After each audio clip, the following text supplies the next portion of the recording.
Okay, so we got these two different blowers. We got the Stihl BGA 57.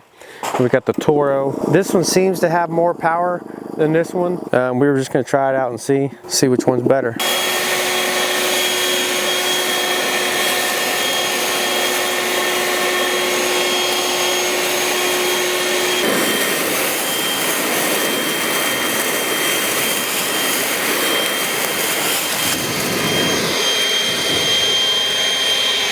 I don't know, it feels pretty close to the same. This one says 605 CFM. So which one of y'all think's more powerful? Do y'all like the Toro or do y'all like the Stihl?